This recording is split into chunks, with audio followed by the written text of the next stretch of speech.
What's up, beautiful people? Today we're going to be checking out a video on Muammar Gaddafi. Hopefully I called the name correctly. But when I was younger, the news that was kind of like in my face or on the media was he's a dictator, he's evil, he's doing all these things. And then in recent years, as I grew older, I'm beginning to learn, or some people are beginning to say that he had good reasons and he was trying to unite Africa, and he had plans to make Africa great again, and the powers that be did not like that, so they had to, take him away from Africa. Well, in this video, we're going to be checking out the African leader who betrayed Gaddafi. This title got me very interested. Hopefully, it does get you interested as well, but let's get to it. Let's check it out. Muammar Gaddafi, the former Libyan leader, was one of Africa's rulers who left a very strong mark on the continent. He spent his life reinventing himself and is widely remembered for his push for the United States of Africa.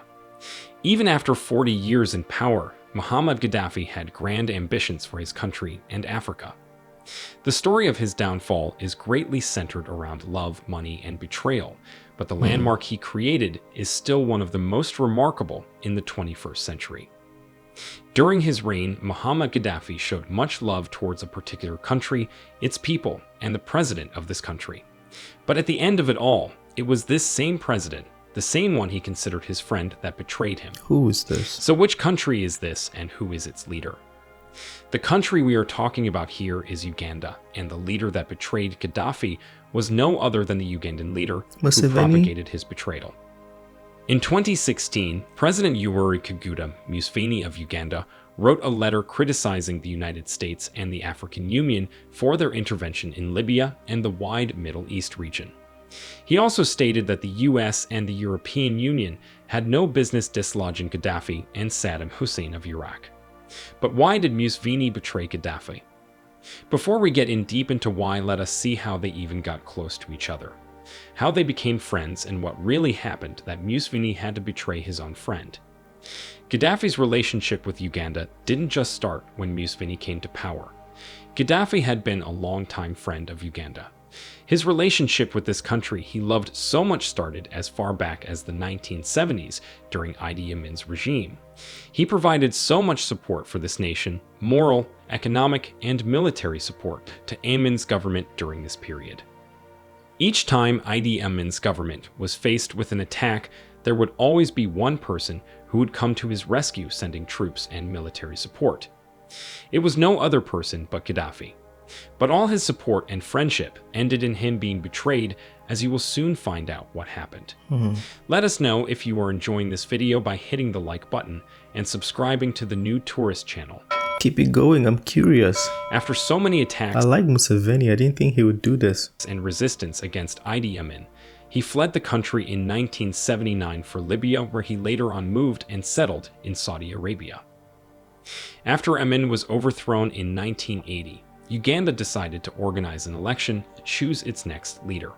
The result did not favor Museveni, so he would do what any other power-hungry person would do. He claimed the elections were rigged and that it was unfair. This dragged Uganda into a civil war between Museveni and the other opposition. Museveni and his army ran short of weapons and ammunition during this war. He would need help from somewhere. He just had to win this war. He was too power-hungry. So what did he do? He had to look for help. He approached no other but the US and the UK for arms help. His request was turned down because of his closeness with Muammar Gaddafi. He then went to Gaddafi, the closest friend of his country. Gaddafi never hesitated. Gaddafi gave him all the help he needed, gave him military supplies, and he emerged victorious. Gaddafi gave his support on several occasions, including the Ugandan Civil War of 1986, which Museveni still emerged victorious. Museveni was a military leader? Really? I'm learning a lot in this one. Gave him military supplies, and he emerged victorious. Gaddafi gave his support on several occasions, including the Ugandan Civil War of 1986, which Museveni still emerged victorious. After the defeat of Paul Kawanga Samodreer, Libya trained Museveni's military. In fact, Museveni even named his secret intelligence agency after its Libyan counterparts. That's how much love and support Gaddafi showed Museveni. Gaddafi visited Uganda frequently, which would make one think it was his second home. He invested a lot in Uganda and built so many infrastructures. Gaddafi, through the Libyan African portfolio, invested and bought 51% of shares in Uganda's telecommunications corporation, Uganda Telecom, and 60% shares of the textile company known as TriStar Limited. Gaddafi even convinced Museveni not to sell Uganda's unrefined oil to Europe and the West. He promised him he'd help him build a refinery and pipelines to Kenya and other neighboring countries. That wasn't all. Gaddafi also made thunderous investments in the finance and real estate sectors of Uganda's economy, which included the investment he made in the Tropical Bank of Africa, National Housing Corporation, Lake Victoria Hotel, and so many other companies. One other fact you have to note is that through Museveni, Gaddafi also funded the RPF rebels after they invaded Rwanda in 1980. The support he gave them included arms that were flown into Uganda by the Museveni regime. That is how deep their friendship was, which is what made the betrayal even more painful. Let us also take a look at Gaddafi's interest in the Turo Kingdom. Muammar Gaddafi developed an interest in this kingdom, located within the borders of Uganda in 2001. At this time, its ruler, King Oyo Nyimba, was just 9 years old. Because of his extreme love for this kingdom, Muammar Gaddafi financed the majority of the projects there, including the construction of the Turo Palace. Gaddafi left a lasting legacy in the Ugandan Muslim community. He contributed voluminously to the construction of the magnificent mosque there, which has a capacity of holding at least 3,000 faithful. So if he did this for Uganda, then he probably did a lot more for Libya, did he? Let me know how, because I didn't really know about Gaddafi. I was very young when the whole situation happened. But let me know how he was as a leader. Please share with me. I'm going to read about it. I have read about it a little bit, but if you experienced it, feel free to share with us. This mosque is the second largest in Eastern Africa.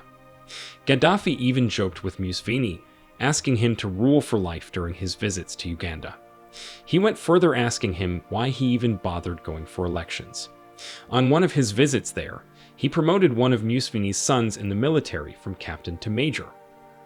In the 2001 and 2006 presidential elections, Gaddafi supported Museveni to carry out his campaigns.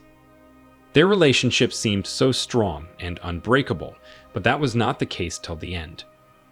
What actually prompted Museveni to pull down Gaddafi? We shall examine this in two main parts, which are Western interests and Muammar Gaddafi's ambitions. As you might already know, Muammar Gaddafi is the highest person talked about each time the idea of a United States of Africa has been raised. His ideas for African unity involve the creation of a United States of Africa.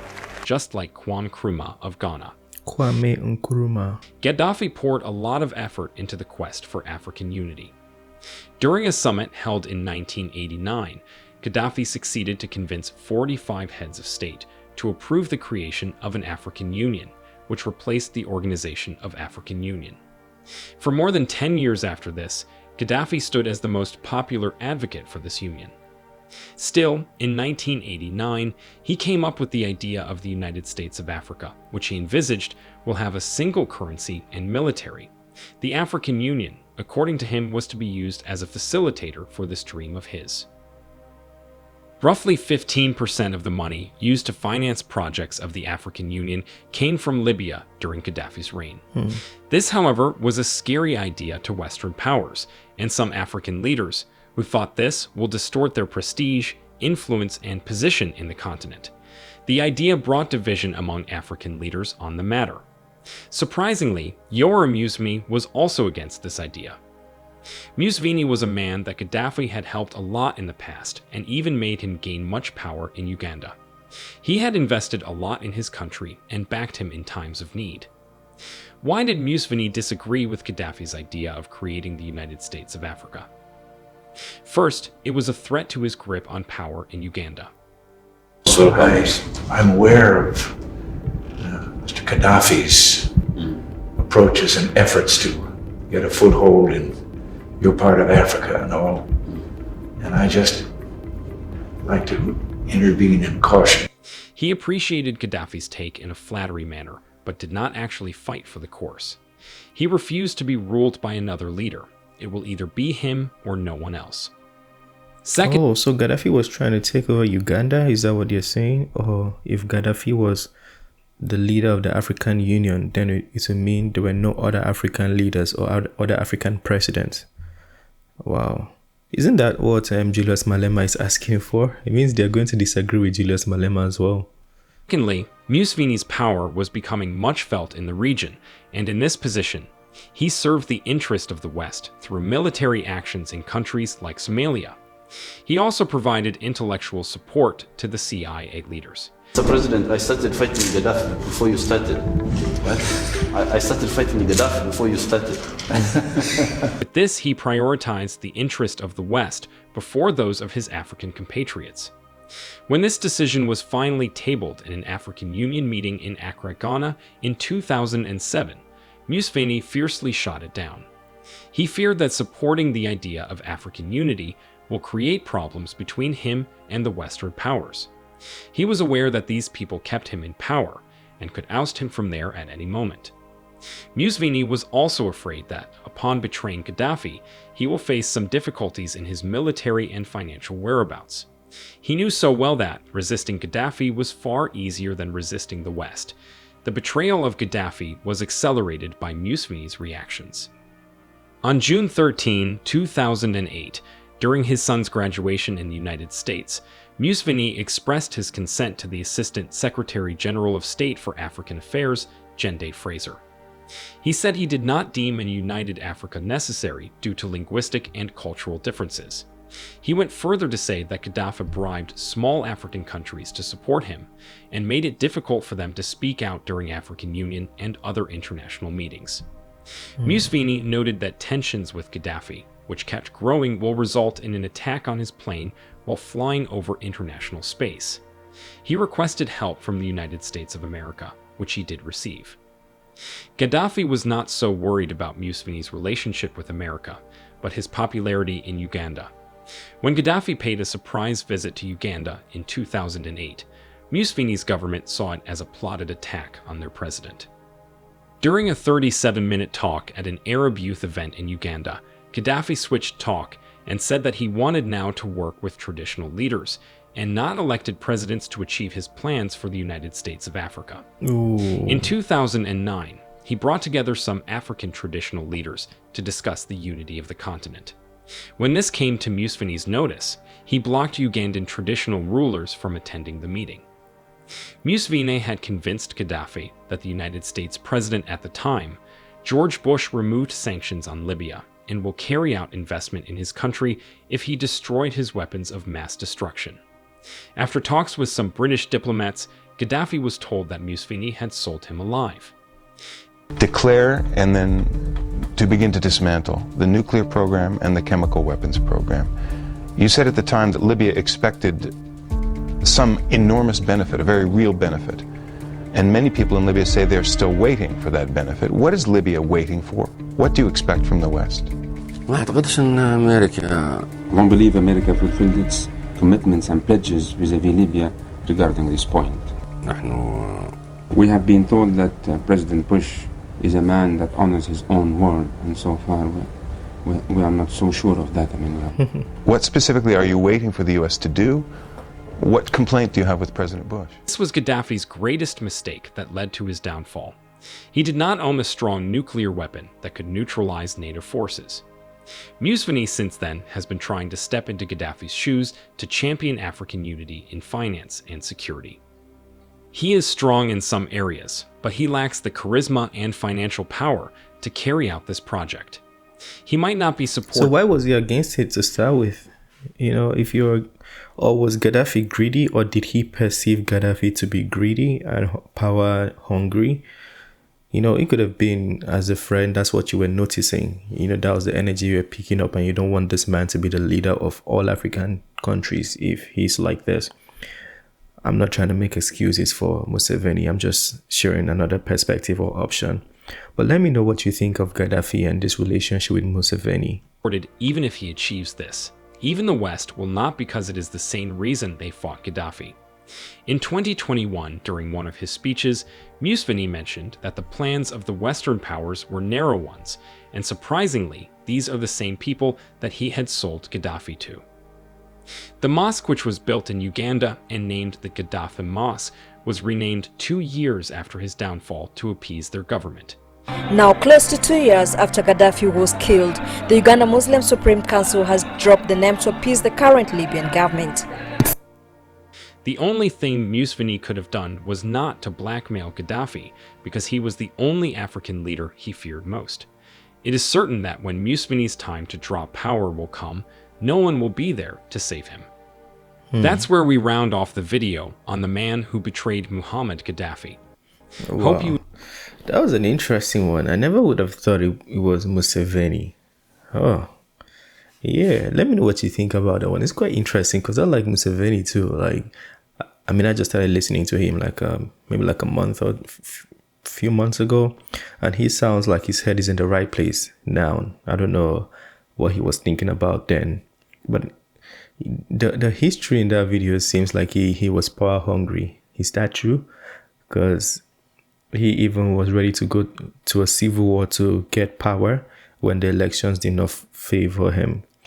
And then they transitioned to basically saying he did not want Gaddafi to be like a ruler or a leader over him, which is another element of power hunger. Let me know what you think, if the portrayal of Museveni is correct in this video. Well, it's the end of this one. Share your thoughts. I'm excited to read what you guys have to say. I like that video. That was a pretty interesting one. I'll put the link to the channel in case you want to go check them out. I'll put the link in the description so you can go see. I'm sure they have more beautiful videos. It's the end of this one. Smash the like button and subscribe if you're new to the channel, and I'll see you on the next one. Have a very, very wonderful day. Peace.